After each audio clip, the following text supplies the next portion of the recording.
명절에도 또 귀한 찬양을 불러주셔서 감사합니다.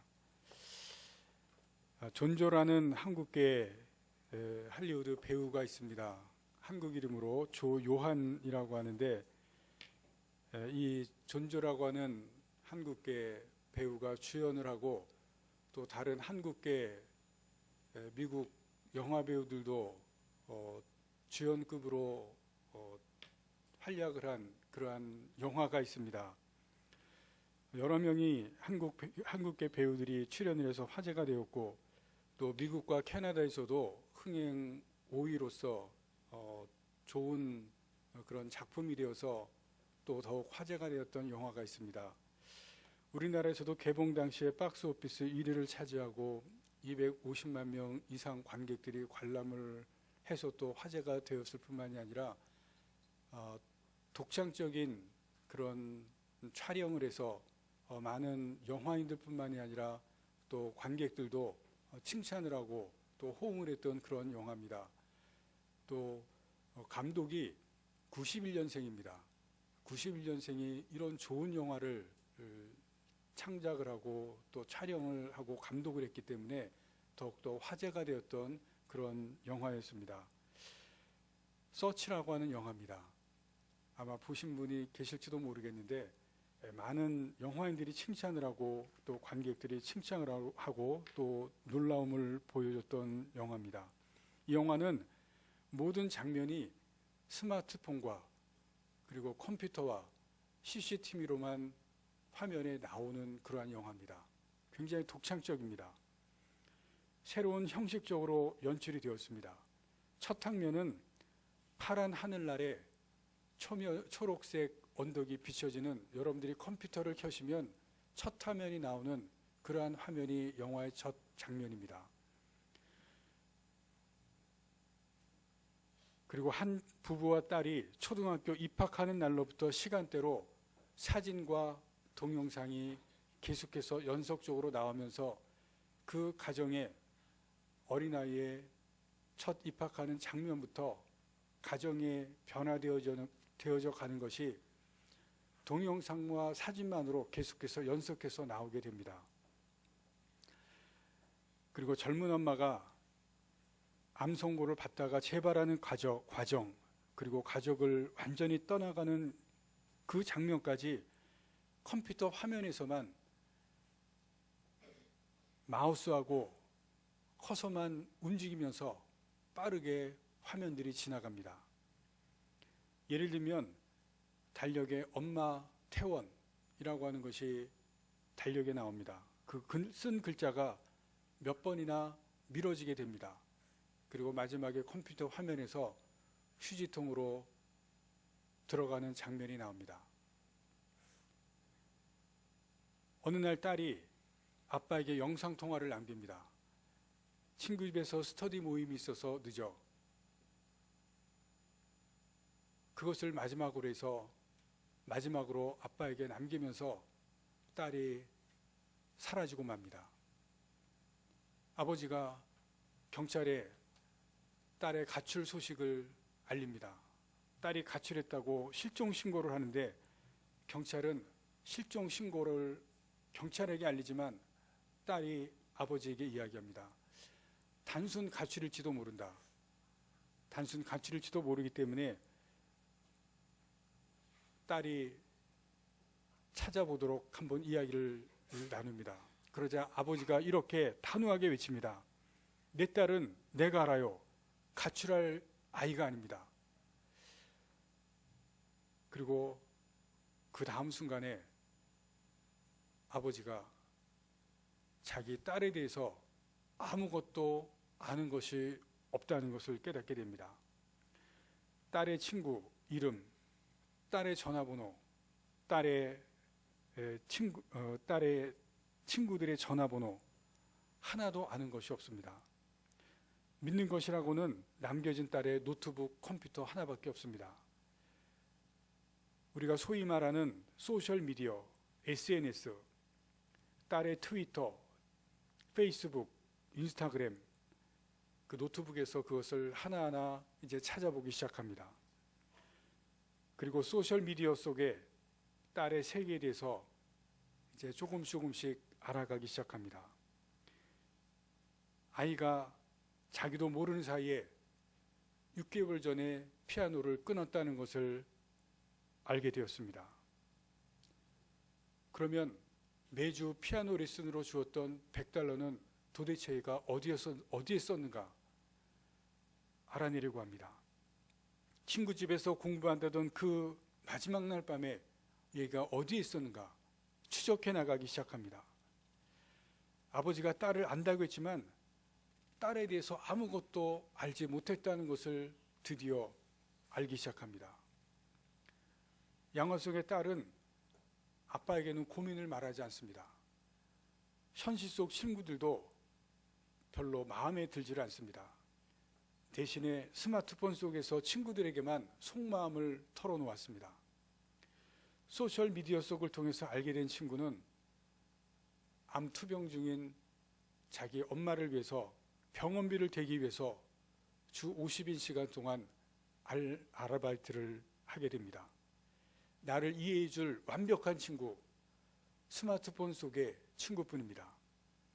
나를 이해해 줄 그러한 친구입니다. 오직 그 친구는 스마트폰 속에서 만난 친구뿐입니다. 아이는 점점 더 그래서 스마트폰 속으로만 빠져들게 됩니다. 아버지와 딸, 엄마는 암으로 죽고 단 2명의 식구밖에 없는데 그 둘의 대화, 소통, 완전히 단절된 것, 그것을 이 영화가 보여줍니다. 아버지는 딸을 안다고 생각했지만 딸이 사라진 후에 전혀 딸을 알지 못했다는 것을 깨닫기 시작한 그 모습을 영화가 보여줍니다. 여성가족부가 지난 3, 4월에 초등학생, 중고등학생 129만 명을 상대로 조사했습니다. 15.2%에 해당하는 19만 6천 명이 인터넷과 스마트폰 과다 의존증임이 조사에서 나왔습니다. 하루에 3, 4시간 인터넷, 스마트폰, 크고 작은 화면을 하루에 3, 4시간을 보고 산다는 것입니다. 고등학교까지 조사했지만 대학생까지 다 조사라면 아마 서너 시간 이상을 대학생들이 보고 있는 것 마찬가지일 것입니다. 초록우산 어린이재단이 지난 5월 초중고생 571명을 조사했습니다. 초중고생 어린아이들 하루 평균 가족과 보내는 시간이 얼마나 된다고 생각하십니까? 하루입니다. 하루 평균 아이들과 보내는 시간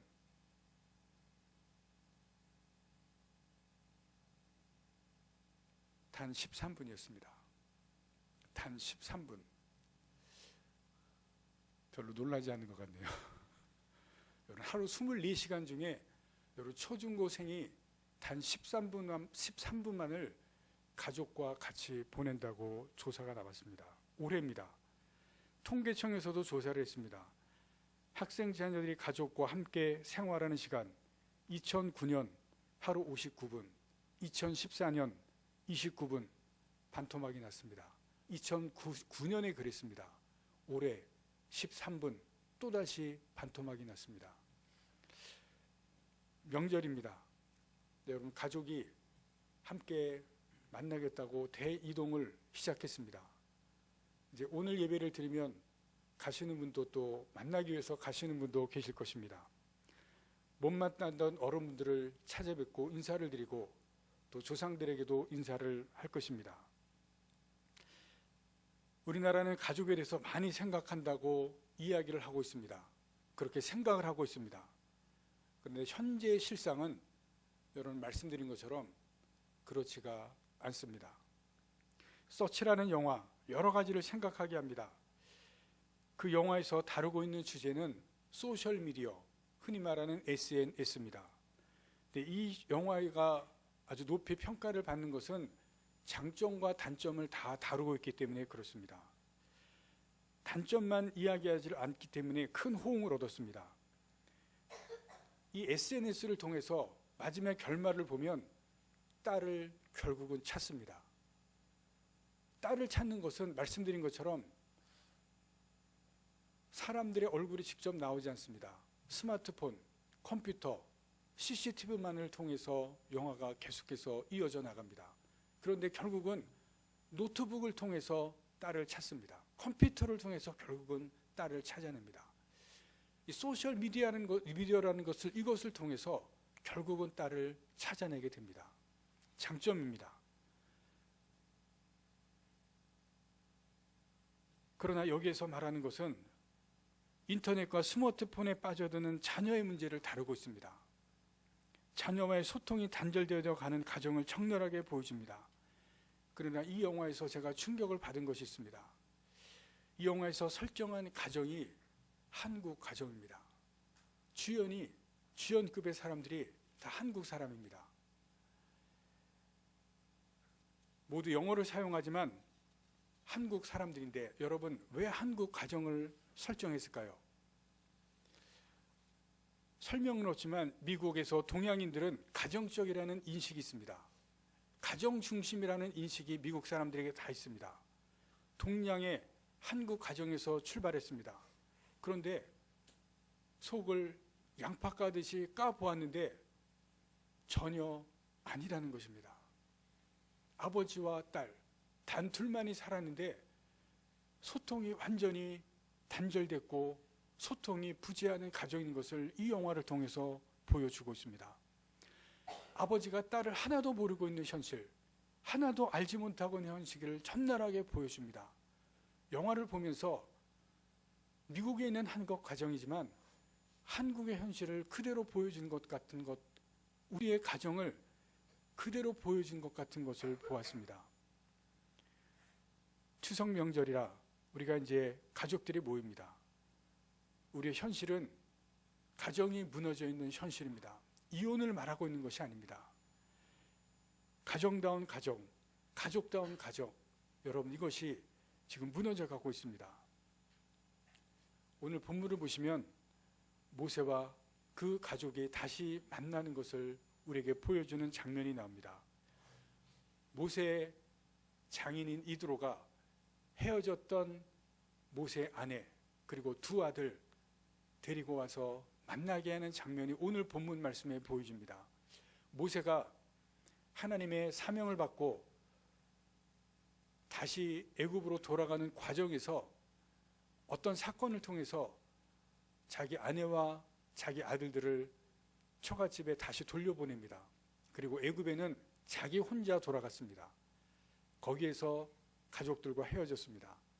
그러다가 오늘 본문 1절 말씀해 보시면 장인이 애굽에서 일어났던 사건을 듣게 되었습니다. 여러분, 당시에는 노예들이 도망가는 일은 있었습니다.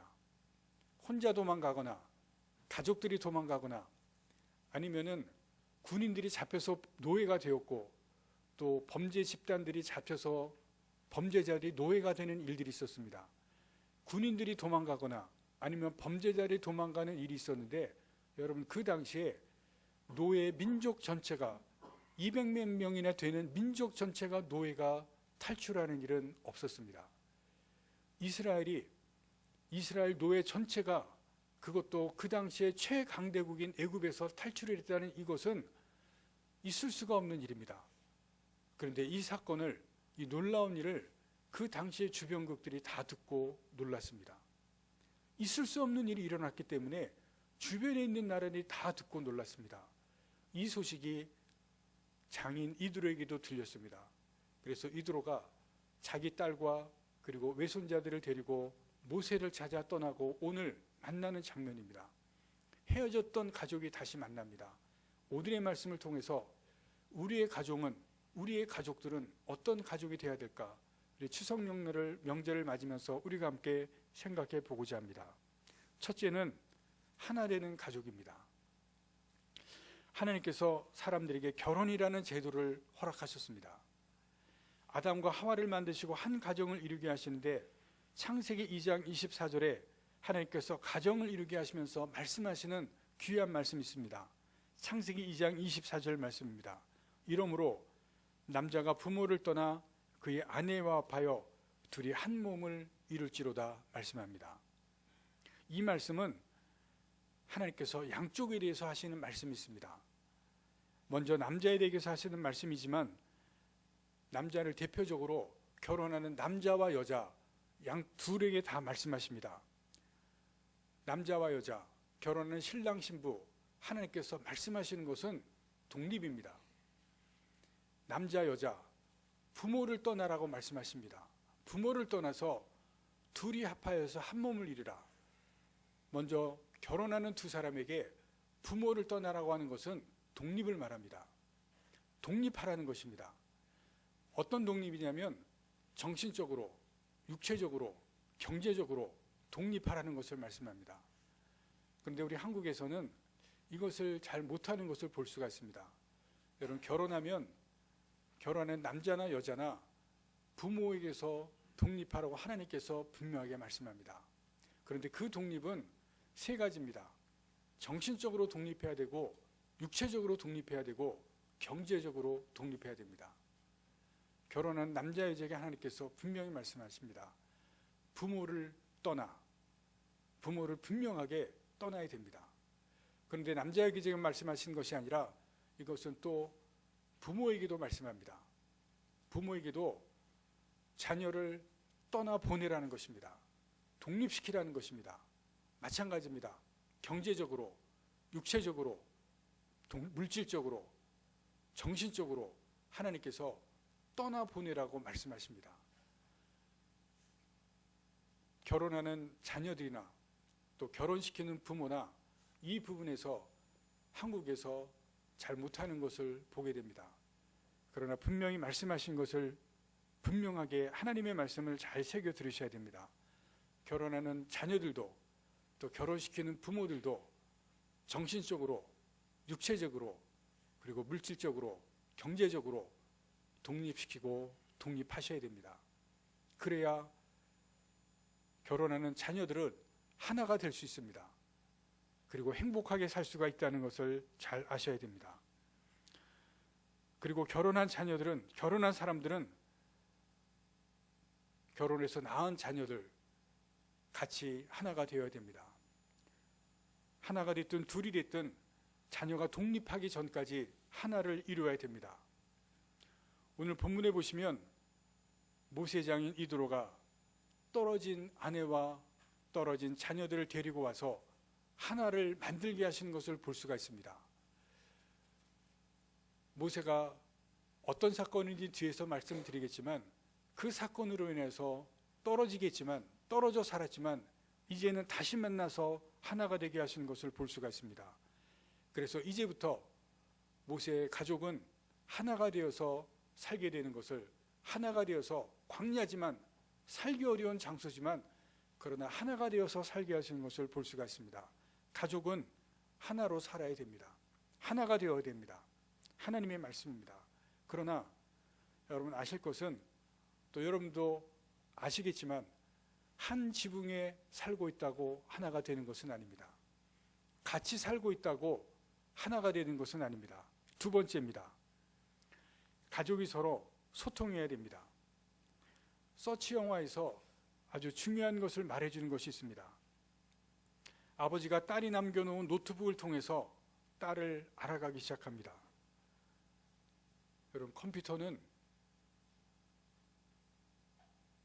우리가 알지 못하는 것까지도 다 알고 있습니다. 여러분이 컴퓨터를 보고, 여러분들이 스마트폰을 보고, 그것은 다 기록으로 남고 있습니다. 내가 컴퓨터로 핸드폰을 보고, 스마트폰을 보고, 그것이 나에 대해서 모든 것을 말해주고, 모든 것을 나에 대해서 나보다 더 잘 알고 있습니다. 내가 무엇을 봤는지 나는 잊어버리고 있지만 컴퓨터와 스마트폰은 내가 본 것을 다 기억하고 있습니다. 나를 가장 잘 아는 존재는 앞으로는 내가 아니라 컴퓨터와 스마트폰이 될 것입니다. 여러분, 앞으로는 그런 사회가 될 것입니다.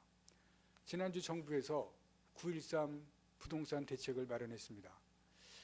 그 대책이 발표되고 난 후에 다주택자들이 그 전보다 더 많이 임대 사업자로 등록을 했다고 뉴스에 나왔습니다. 근데 신문에 난 제목이 아주 재미있는 제목이 하나 나왔습니다. 어차피 들통난다. 그런 제목으로 제목 나서 임대 사업자로 다 등록했다고 이야기를 합니다. 이제는 다 전산화 되었기 때문에 내가 주택을 몇 개 갖고 있는지 컴퓨터로 다 나온다는 것입니다. 그래서 임대 사업자들이 어차피 들통나기 때문에 이제는 다 등록할 수밖에 없다. 그래서 그전보다 몇 배 등록을 다 했다고 뉴스에 나왔습니다. 숨을 수도 없고 숨길 수도 없습니다. 여러분, 기계가 사람보다 더 잘 알게 됩니다. 컴퓨터가 사람들보다 더 잘 아는 시대가 이제는 되었습니다. 슬픈 현실입니다. 여러분, 이것은 슬픈 현실이라는 것을 우리가 봐야 됩니다. 우리가 이런 시대가 되었는데 이런 시대를 만들면 안 됩니다. 이런 시대라면 우리가 벗어나야 됩니다. 서치라는 영화는 그것을 보여주고 있습니다. 아버지가 딸을 알게 되는 것은 딸이 남겨놓은 노트북 때문에 딸을 알아가게 됩니다. 그리고 결국은 찾게 됩니다. SNS를 통해서, 소셜미디어를 통해서 전혀 알지 못했던 딸을 알아가게 되는 것을 영화가 보여주고 있습니다. 내가 알지 못했던 딸, 노트북에 기록되어 있는 것을 통해서 딸이 어떤지를 알아가게 됩니다. 왜냐하면 노트북에 딸의 행적이 다 남겨져 있기 때문에 그렇습니다. 여러분, 그런데 그런 현실이 되면 안 됩니다. 여러분, 우리의 가족들, 기록을 통해서 아는 것이 아니라 서로의 마음을 통해서 알아가야 됩니다. 서치라는 영화는 그런 컴퓨터가, 그런 기계가 나보다 나를 더 잘한다는 것을 보여주고 있는 중요한 것을 가르쳐주고 있습니다. 그런데 그것보다 더 깊은 것을 이 영화가 말해주는 것이 있습니다. 당신은 가족을 얼마나 알고 있느냐? 이 질문을 던지고 있습니다. 자녀에 대해서 얼마나 알고 있습니까? 아버지와 어머니에 대해서 얼마나 알고 있습니까? 아내와 남편을 얼마나 알고 있는가? 주인공은 경찰에게 말합니다. 내 딸은 내가 알고 있어요. 그런데 그 질문을, 그 답을 하고 나서 잠시 후에 깨닫습니다. 알고 있는 것이 하나도 없다. 가족인데 자기 딸에 대해서 아무것도 모르고 있었습니다. 노트북을 켜고 나면서 거기에서 딸에 대해서 하나하나 알아가고 있습니다. 그 영화가 질문을 던지는 질문입니다.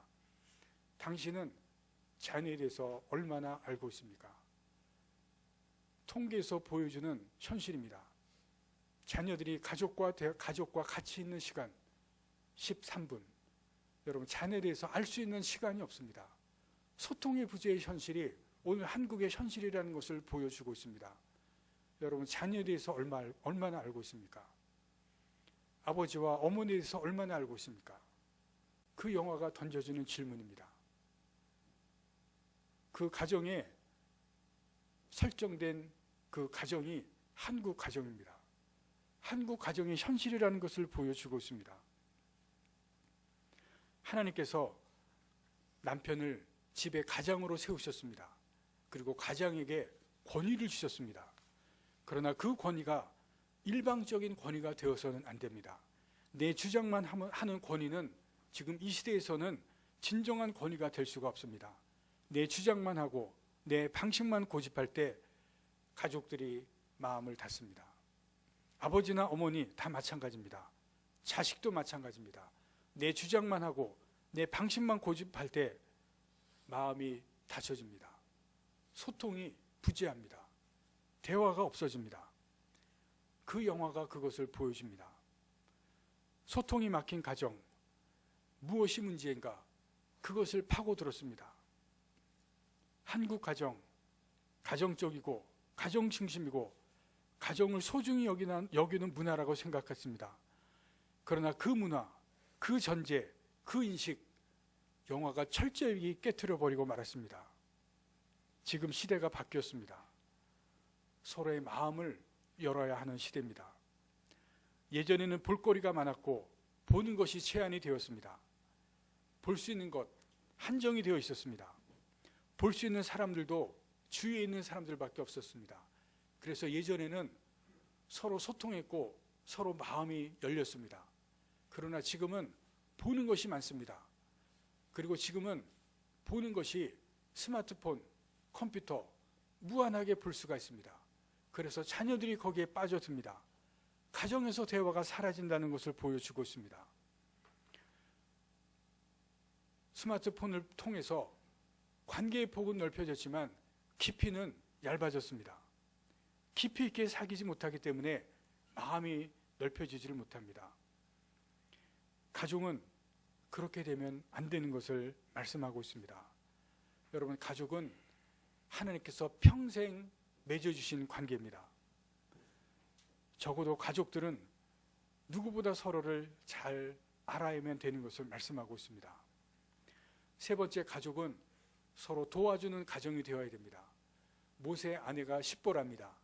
여러분, 이름을 잘 알지 못하는 분들이 있습니다.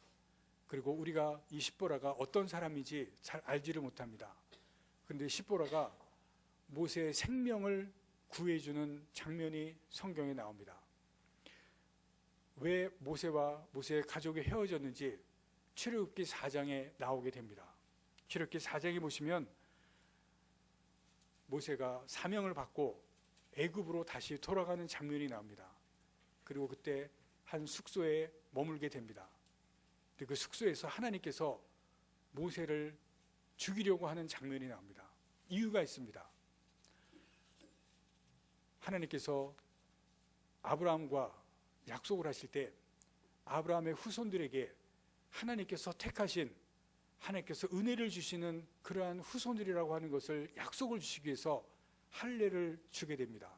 그리고 후손들에게 반드시 할례를 받게 하시는데, 근데 할례는 이스라엘 백성들만 하는 것이 아니라 중동 지역에 널리 퍼져 있던 습관이었습니다. 중동 지역의 민족들은 많은 민족들이 할례를 행했습니다. 그런데 하나님께서 이것을 아브라함에게 약속으로 주시면서 너희 후손들이 할례를 받아야만 하나님의 은혜의 백성이 된다 약속을 하셨습니다. 근데 모세가 아들에게 할례를 행하지를 않았습니다. 근데 하나님께서 할례를 행하지 않은 그것 때문에 모세를 죽이려고 하셨습니다. 애굽으로 돌아가는 과정에서 잠을 자는 그 밤에 모세를 죽이려고 했습니다. 근데 그때 십보라가 그것을 알고 주위에 있던 차도를 가지고 자기 아들에게 할례를 행했습니다. 우리가 지금 하는 포경수술을 한 것입니다. 그리고 포경수술을 한 그것을 가지고 자기 남편에게 그 껍질을 던지는 그때 하나님께서 죽이려고 하신 그때 모세를 살렸었습니다.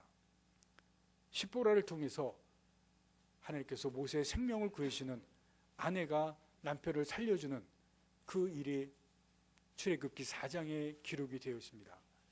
하나님께서 아내는 남편을 돕는 자로 창세기 2장에 그렇게 기록이 되어 있습니다.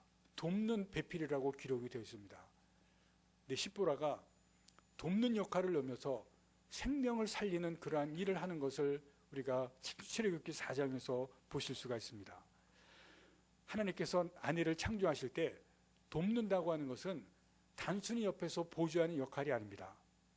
남편이 할 수 없는 것을 아내가 하는 것이고 함께 일하는 것을 의미합니다. 내가 할 수 없는 것을 다른 가족이 하고 내가 할 수 없는 그 일을 가족 안에서 같이 행할 수 있는 그러한 것이 바로 아내이고, 그러한 것을 할 수 있는 것이 여러분 가족들입니다.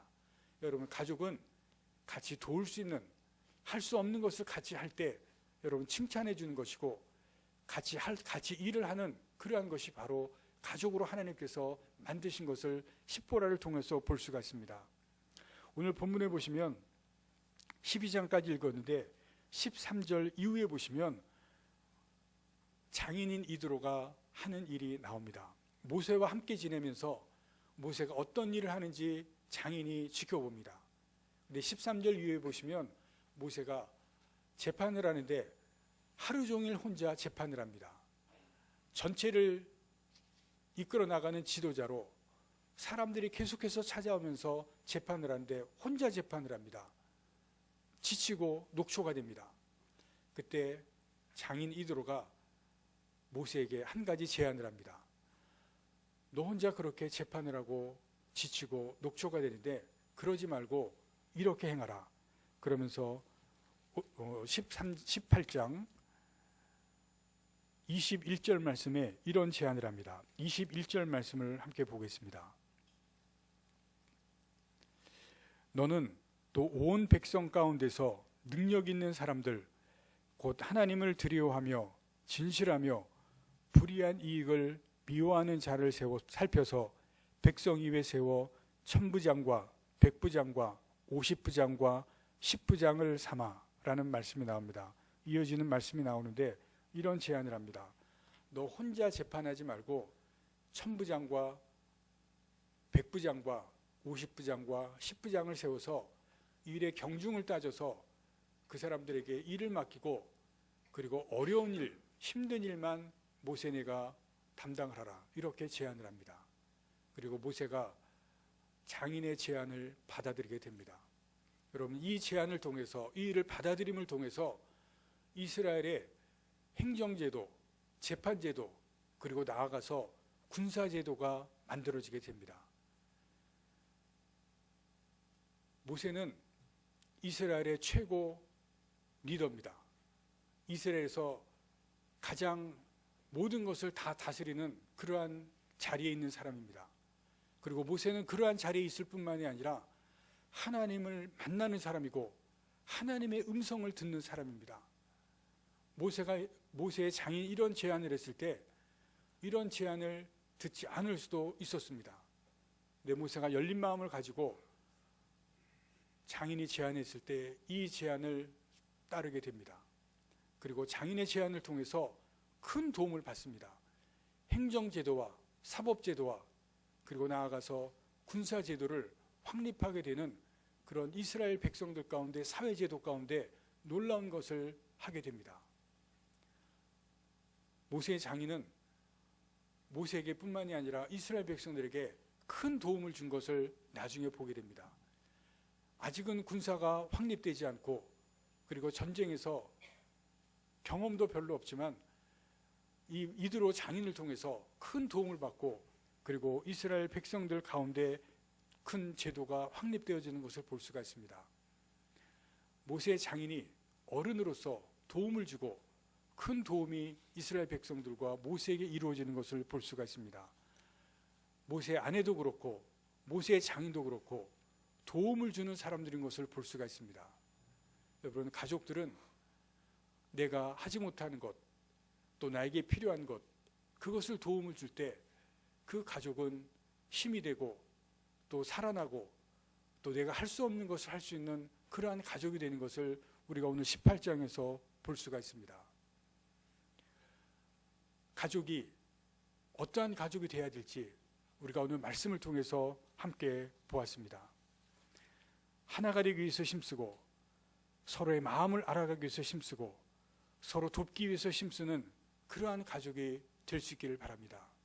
오늘 추석 명절인데 여러분, 명절 때만 그렇게 되는 것이 아니라 매일이 이러한 가족을 만들어가기 위해서 힘쓰는 여러분들이 되실 수 있기를 간절히 바랍니다. 그러한 가족으로 여러분 천국을 만들어가는 여러분들이 되시고 여러분 가정들이 되어질 때 하나님께서 우리의 가족들, 하나님께서 다른 가정들과 다른 가족과 다른 가족으로 만들어 갈 수 있기를 바랍니다. 여러분, 가정은 또 가족은 지금 한국 가족이 어떠한 가정들이 되어져 가는지, 가족들이 되어져 가는지 우리가 보고 또 경험해 가고 있습니다. 가정이 무너져 가고 가족이 무너져 갑니다.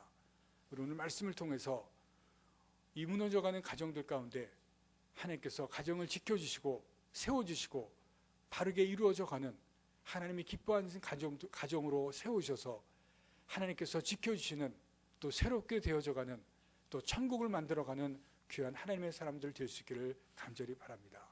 기도하시겠습니다.